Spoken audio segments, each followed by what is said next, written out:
जय हिंद दोस्तों। स्वागत है आप सबका स्लीपी क्लासेस के यूट्यूब चैनल पे। मैं उम्मीद करता हूं आप सब बहुत बहुत बढ़िया होंगे। दोस्तों आज है मंडे 7 मार्च। तो दोस्तों आज के दिन हम डिस्कस करेंगे दो इंपॉर्टेंट एडिटोरियल्स हिंदू में से। इंडियन एक्सप्रेस में से मुझे आज कुछ ज्यादा रेलेवेंट एडिटोरियल्स नहीं लगे। तो दोस्तों अगर हम बात करें आज की चर्चा की तो एक एडिटोरियल रहेगा हमारा इंडियन डायस्पोरा के टॉपिक से ओरिएंटेड, ये आपके जीएस2 का कंपोनेंट बन जाता है। और एक एडिटोरियल हमारा रहेगा आईआर से इंटरनेशनल रिलेशन से ओरिएंटेड, ये भी आपका जीएस2 का कंपोनेंट बन जाता है। दोस्तों दोनों ही एडिटोरियल्स के एंड में आपको क्वेश्चन दिया जाएगा, तो अटेम्प्ट उसको जरूर करना। आप सबके कमेंट्स में मेरे को बहुत ज्यादा बेसब्री से इंतजार रहता है कि आप कमेंट करेंगे। आप सबके कमेंट्स पढ़ के, आप सबके आंसर्स पढ़ के बहुत अच्छा भी लगता है। ऐसा लग रहा है कि हम आमने सामने बैठ के बात करते हैं। मैं बार बार ये बात कहता रहता हूं कि कोशिश करें कि कैसे हम इसको और इंगेजिंग बना सकते हैं, कोशिश करें कि कैसे ये जो वर्चुअल बैरियर है हमारे बीच में, इसको और हम कम कर सकते हैं। तो हैविंग सेड दैट, आज की चर्चा शुरू करते हैं। पहला editorial, a safety net for students abroad. देखिए अब अगर हम देखिए अगर हम बात करें भी यूक्रेन में जो क्राइसिस चल रहा है, तो ऑपरेशन गंगा के चलते अभी बहुत ज़्यादा इवैक्यूएशन एफर्ट्स किए जा रहे हैं भारत सरकार के द्वारा। ह्यूमैनिटेरियन असिस्टेंस प्रोवाइड करने की कोशिश की जा रही है। बहुत सारे बच्चे हमारे 20,000 से ज़्यादा बच्चे हमारे यूक्रेन में पढ़ते हैं, एमबीबीएस की डिग्रीज करते हैं।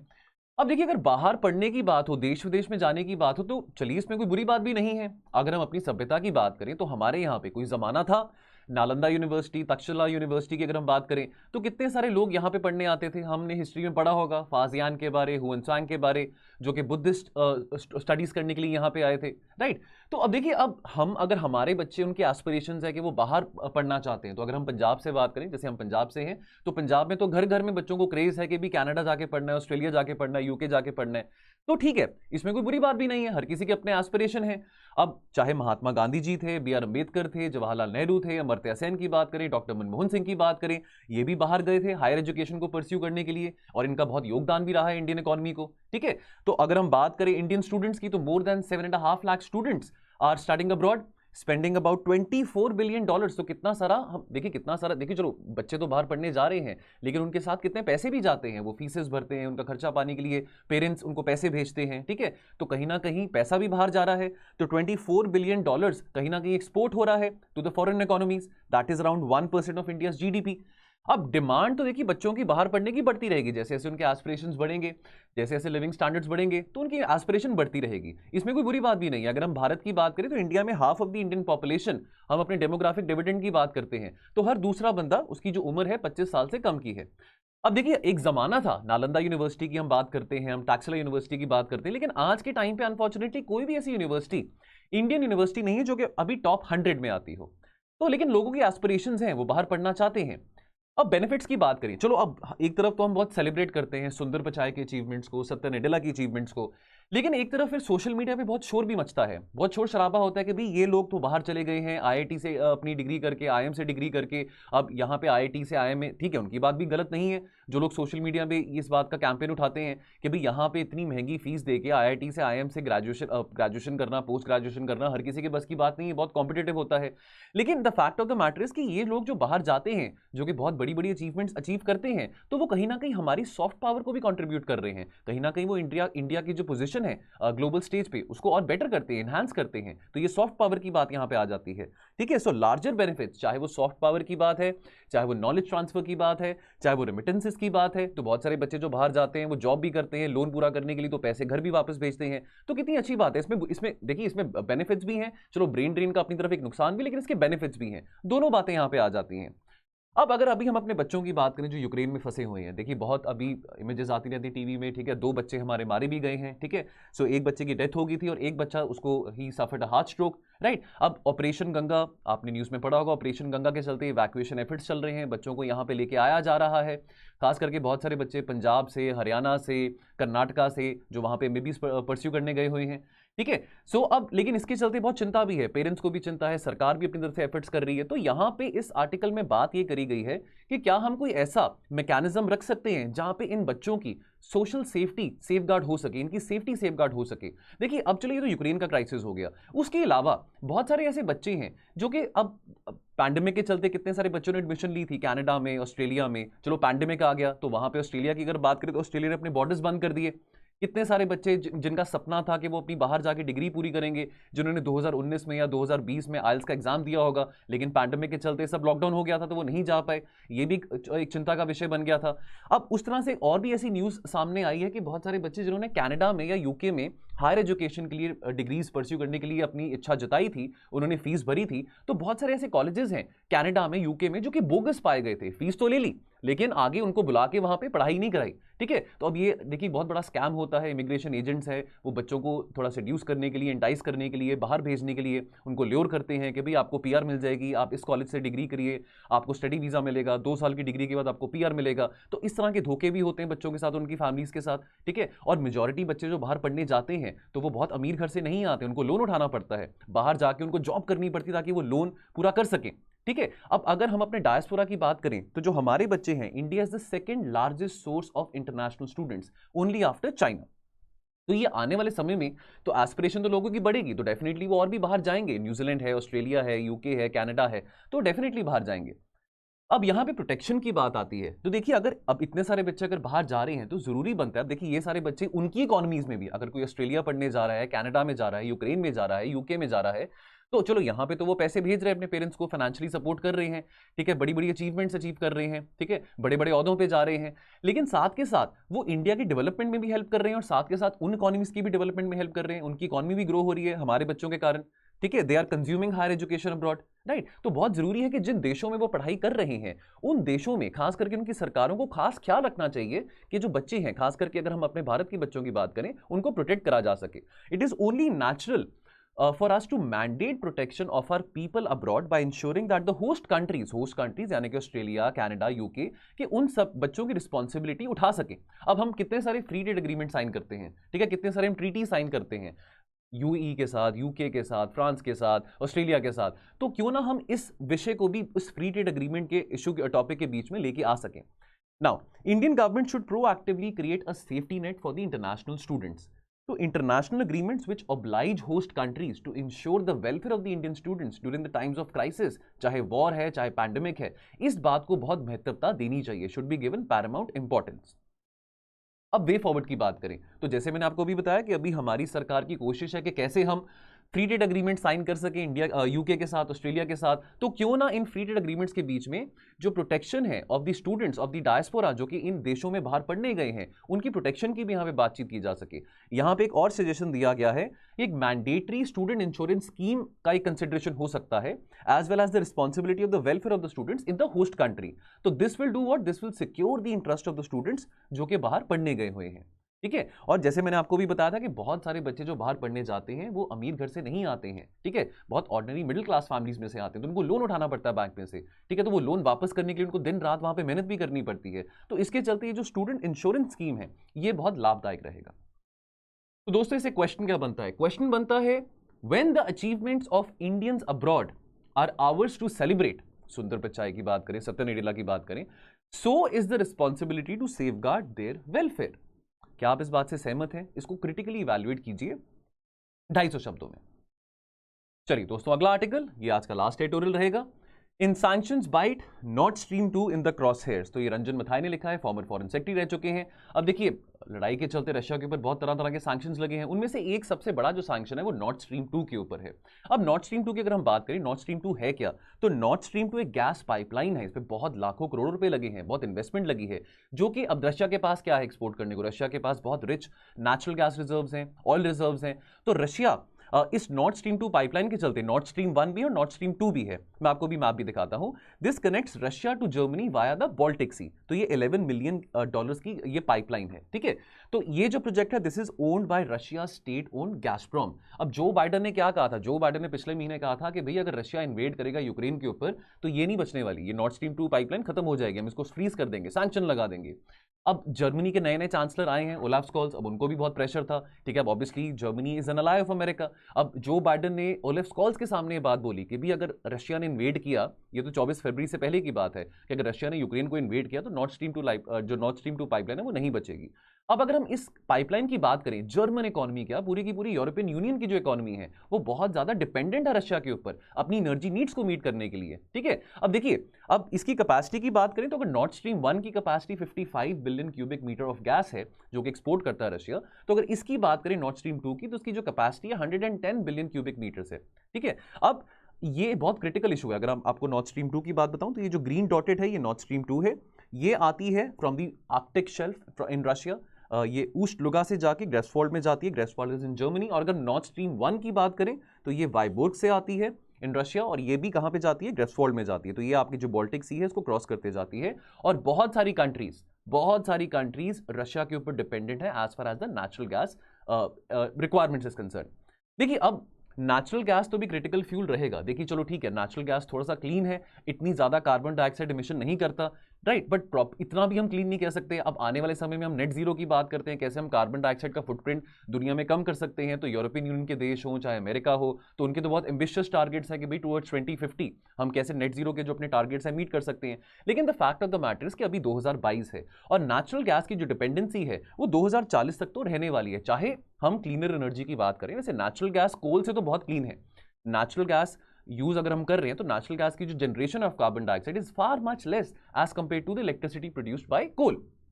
अब यूरोप की बात करें, Europe is the second largest market for natural gas. अब देखिए, अब रशिया को था, चलो रशिया प्रिपेयर्ड था इस तरह के सैंक्शंस के लिए, ठीक है, चाहे वो नॉर्थ स्ट्रीम 2 के ऊपर हो, चाहे उनके फाइनेंशियल इंस्टीट्यूशंस के ऊपर हो, चाहे उनके बैंक्स के ऊपर हो। लेकिन रशिया को भी पता है कि भैया आप मुझ पे ही डिपेंडेंट रहने वाले हो। अब देखिए अमेरिका क्या कह रहा है, अमेरिका जो बाइडेन कह रहे हैं कि आपको गैस ही लेनी है, नेचुरल गैस लेनी है तो आप कतर से ले लो, आप अमेरिका से ले लो, अमेरिका के पास भी बहुत नेचुरल गैस रिजर्व्स हैं अभी। लेकिन अब उसके लिए जो इंफ्रास्ट्रक्चर बनाना पड़ेगा जर्मनी को, फ्रांस को, उसमें बहुत पैसे लगेंगे, इतना आसान काम नहीं है। इतनी लाखों करोड़ों की इन्वेस्टमेंट ऑलरेडी नॉर्थ स्ट्रीम 2 में लग चुकी है, तो उस सबको वेस्ट करना विल नॉट बी सेंसिबल। इस करके बहुत जरूरी है कि ये क्राइसिस जितनी जल्दी डिप्लोमेटिकली रिजॉल्व हो सके उतना ही बेहतर वो यूरोपियन यूनियन के लिए रहेगा। अभी जर्मनी के जो चांसलर हैं ओलाफ स्कॉल्स, अभी वो प्रेशर में आके तो उन्होंने बोल दिया कि हाँ हम नहीं लेंगे गैस रशिया से, लेकिन कब तक? अभी तो उन्होंने प्रेशर में आके बोला ना, अभी नए नए वो चांसलर बने हैं, जो बाइडेन ने उनके सामने थ्रेटन किया कि भाई अगर ऐसा होगा तो हम अगर रशिया ने इन्वेड किया तो हम नॉर्थ स्ट्रीम 2 को हम बंद कर देंगे, there will be no north stream 2 pipeline left. तो ये सब बातें बोलनी तो बहुत आसान है, लेकिन एक्चुअल में करनी, इंप्लीमेंट करना इट्स वेरी डिफिकल्ट। तो देखिए ये तो एक बहुत वेल एस्टैब्लिश्ड अंडरस्टैंडिंग थी। अगर हम नेटो की बात करें या वार्सो पैक्ट की बात करें, वार्सो पैक्ट यानी कि जो Soviet union led collective security pact था जो कि 1955 में बनाया गया था, वार्सो यानी कि पोलैंड का कैपिटल भी है। अब ये एक बड़ी अच्छी टैक्टिकल अंडरस्टैंडिंग थी नेटो और वार्सो यानी कि अमेरिका और सोवियत यूनियन के बीच में, कि अगर हम एनर्जी ऑर्डर की बात करें, अगर ऑयल की बात करें, तो अमेरिका ने, देखिए अमेरिका के पास तो शेल गैस रिकवरी है वो तो अभी 20 साल पहले ही हुई है, लेकिन उस जमाने में हम 1950s या 60s की बात करें तो अमेरिका के पास इतने ज्यादा ऑयल रिजर्व्स नहीं थे। तो अमेरिका ने क्या बोला, अमेरिका ने बोला कि भी जो वेस्टर्न पार्ट है जो कि वेस्टर्न यूरोप है, और वेस्टर्न यूरोप को जो ऑयल सप्लाई होगा वो तो मिडिल ईस्ट से ही होगा, लेकिन controlled by the US companies. और जो ईस्टर्न यूरोप है तो सोवियत ने कहा कि ठीक है, जहां तक ईस्टर्न यूरोप की बात और जहां तक सेंट्रल एशिया की एनर्जी नीड्स की बात है, चाहे वो ऑयल है, चाहे वो कोल है, चाहे वो नेचुरल गैस है, उसको मैं सप्लाई करूंगा। तो ये टैक्टिकल अंडरस्टैंडिंग थी, राइट। बट ये अंडरस्टैंडिंग टाइम में आते आते और बदलती रही। अब बात करें हम द्रुजबा की, द्रुजबा यानी कि ये रशियन वर्ड है, इसका मतलब है दोस्ती, फ्रेंडशिप। अब ये जो द्रुजबा पाइपलाइन है, फ्रेंडशिप पाइपलाइन है, हम 1960s में, चलो अंडरस्टैंडिंग तो होगी वार्सो पैक्ट और नेटो के बीच में कि भाई वेस्टर्न पार्ट जो है यूरोप का वो मेरा है, अमेरिका कह रहा है, और जो ईस्टर्न पार्ट ऑफ यूरोप है वहां पे जो गैस या ऑयल देना आपने वो रशिया करेगा, सोवियत यूनियन करेगा।